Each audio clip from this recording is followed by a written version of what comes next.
we're talking about, should I sell my home to a cash investor? Should I sell my home to a cash investor? The pros and cons, the different situations, when and when not to do it. Now listen, guys, there's always going to be different scenarios.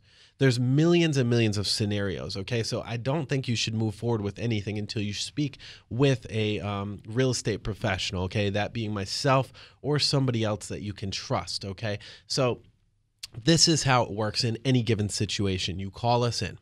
We look at your house. We assess your personal situation, your personal goals. Then we assess the value of your house in the as-is state, and then in the state as if you were to improve it in any which way. Now, depending on that situation, we're going to go over a few mock situations. Depending on that situation is going to give you an overall net profit, okay? And it's all about that net profit. Forget about all the numbers. What are you going to profit? We've got realistic ranges for you. We've got worst case, we've got best case scenarios. So you're going to want to listen to this segment. If you know somebody that is in the situation where they're like, oh man, what do I do? Do I list my house? I kind of need the money right now. Do I list my house, sell to a cash investor? The market's hot. Things are flying pretty fast, okay? So they might want to list with a realtor. They might not, okay? But we've got contacts that can buy your home cash as well, okay? Trusted contacts that can do that, okay? So here we go, guys. Okay, so make no mistake,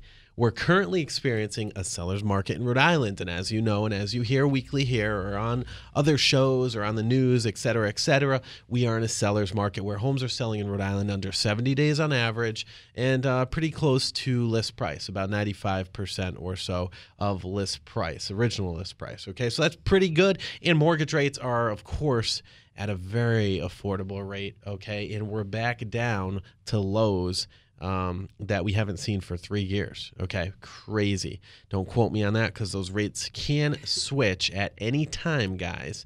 And as a real estate agent, as a licensed real estate agent, I'm not qualified to give you mortgage advice, but John with Semper Home Loans and Matt with Movement Mortgage are. And if you need their contact info, go to theroundtableradio.com, go under expert contributors. These guys are phenomenal. They will help you. Now, let's get back into this. Okay, so with homes pending in 70 days on average and at 95% of list price, okay, when should a realtor sell your home or when should you sell it to a cash investor? I'm going to give you a couple scenarios, guys. Scenario one. Our home has recently been updated. All of the bathrooms and kitchen have been renovated in the last 5 years, and family and friends always comment on how beautiful it is. The yard is well manicured, and we've had people tell us to contact them if we're thinking of selling. So list it or cash out. List it, guys. List it. Your home is perfect for the real estate market. As a turnkey property, your home will sell extremely fast and at the very highest price during this market. Cash investors need to buy homes lower than fair market value in order to sell and to turn a profit. So if you want some further reading on this, guys, I've got several suggestions for you, and which include some videos from our show. Okay, go to theroundtableradio.com, click under the blog section, okay, and click on the blog titled, Should I Sell My Home to a Cash Investor? Okay, all right, scenario number 2. My home is very lived in.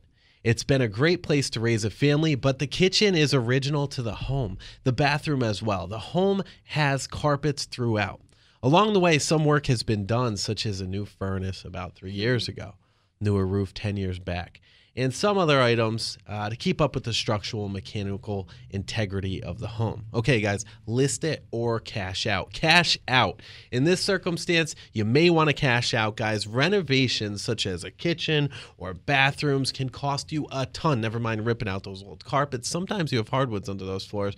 You got to get those refinished, repaint the house, etc., etc. Now, on a cape, call it a cape or a ranch that's, 900 to 1,500 square feet, you're looking at around $50K in renovations to do one bathroom, one kitchen, paint the whole house, do a roof. And what your taste and style is might not necessarily appeal to buyers. Yes. And you're wasting time waiting for that construction to get done. It's difficult to get a contractor quickly because they got so much work from last winter when we had all of the ice dams. I mean, they're still 18 months later, they're still behind. So, and I think that the value is actually inflated a little bit in the construction market because of the demand. It really hasn't. It's very hard to get a contractor, boom, out there. Never mind a reputable contractor if they're available right away, I might be concerned. Exactly. I might be concerned. But Mary, and you'll appreciate this as a financial advisor. And look, I'm going to put all the cards on the table, guys.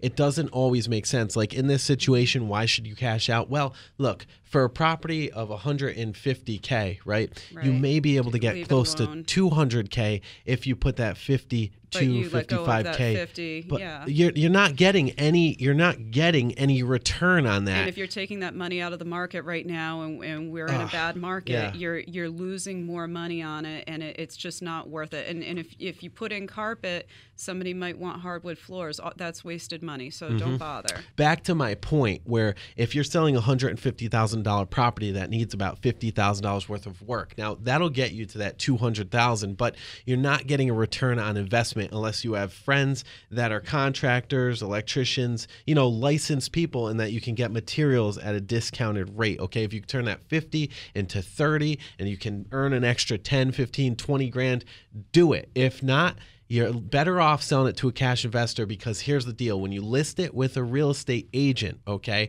the average real estate agent is selling homes at 95% of market price after your transfer taxes, your closing costs, definitely closing costs that buyers may ask in that price range, after attorney fees, after repair credits and all of that. You could be netting between 120 and 130.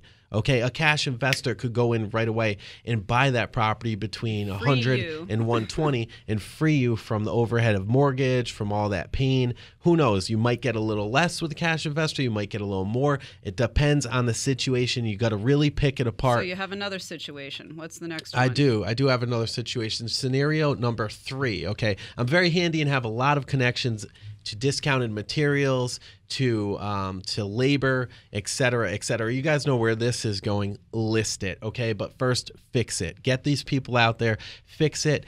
Use those service professionals to really hook your house up nice, and try to make it energy efficient. Energy efficient homes are selling. You have to balance your time, the value of your time, and do you have enough time to spend if you're handy doing those projects? We can guide you through the whole thing. We have the best of intentions and it doesn't happen. So can you hold yourself to that workout schedule of fixing the house? That's the thing too, of course. And scenario number 4, real quick. We're almost out of time for this segment. We've inherited a home through an estate sale. Okay, we have no need to hold on to this property, and we do not wish to pay for the upkeep, the overhead of the house, taxes, mortgage, insurance, maintenance, utilities, etc.